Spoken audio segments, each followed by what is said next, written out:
वारंगल जिला सीपीआई सचिव कोटा गुड्डेम विधायक कुन्नेनी संबा शिवराव ने कहा कि हाइड्रा को उन गरीब लोगों के खिलाफ जो अपने विभिन्न क्षेत्रों से वर्षों से झोपड़ियों में रह रहे हैं। सीपीआई के राज्य सचिव कोटा गुड्डेम विधायक कुन्नम संबा शिवराव ने वारंगल जिले के अपने दौरे के तहत एलबी नगर वारंगल में अबनुस फंक्शन हॉल द्वारा आयोजित सीपीआई जिला स्तरीय बैठक में भाग लिया और लोगों से याचिकाएं प्राप्त की। इसके बाद उन्होंने नगर परिधि के चेमनुपेट उपनगर में मार्कंडेय नगर का दौरा किया। इस दौरान शामिल हुए रविंद्र बंदरी, दांडू लक्ष्मण, गन्नारापू रमेश और अन्य लोगों ने कहा कि हाइड्रा संगठन गरीब लोगों के घरों पर हमला नहीं करेगा और जमीन हड़पने वालों पर हमला नहीं करेगा।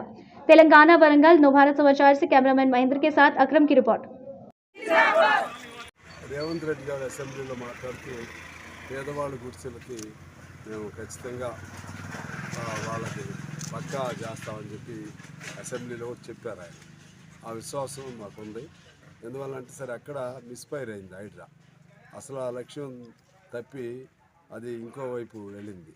అటువంటి విఫల ప్రయోగాలు చేయకుండా ఉండటం కోసం మేము కూడా ఇక్కడే ముందే ఇక్కడ ప్రజలందరూ తరపున ప్రభుత్వాన్ని విజ్ఞప్తి చేసి ఇక్కడ భయాందోళనకు గురవుతున్న ప్రజలకి ధైర్యం ఇవ్వడానికి రావడం జరిగింది. ఇవాళ హైకోర్టు కూడా ఒక మంచి సూచన చేసింది.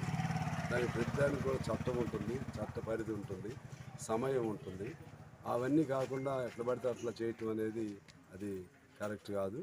అది దానిలో వాళ్ళు ఇంకా మెన్షన్ చేశారు, చార్మినార్లు హైకోర్టు కూడా తహసీల్దారు పిటిషన్ పెడితే దాన్ని తీసేస్తారా కూల్చేస్తారా అని.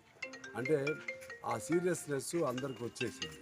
కాబట్టి ఇప్పుడు ఇవాళ కమిషనర్ గారు రంగనాథ్ గారు కూడా స్టేట్మెంట్ ఇచ్చారు.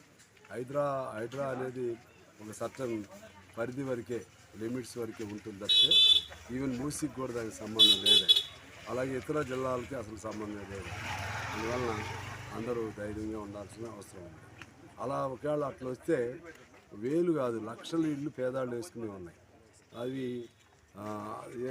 ఆ విధంగా వస్తే ఏమైందంటే వాళ్ళందరిలో కూడా మానసికంగా ఒత్తిడికి గురయ్యే ప్రమాదం కనపడతా ఉంది.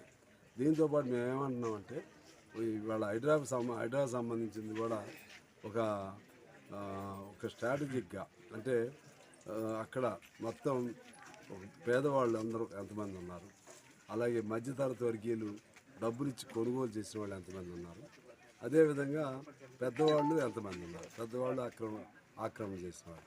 ఆ విధంగా దాన్ని విశ్లేషణ చేసి ఒక అంచనా ప్రభుత్వం వస్తే అప్పుడు ఎవరి మీద ఈ స్ట్రైక్స్, ఈ దాడులు చేయాలి, ఎవరిని స్పేర్ చేయాలి అనే ఒక ఆలోచన వస్తుంది.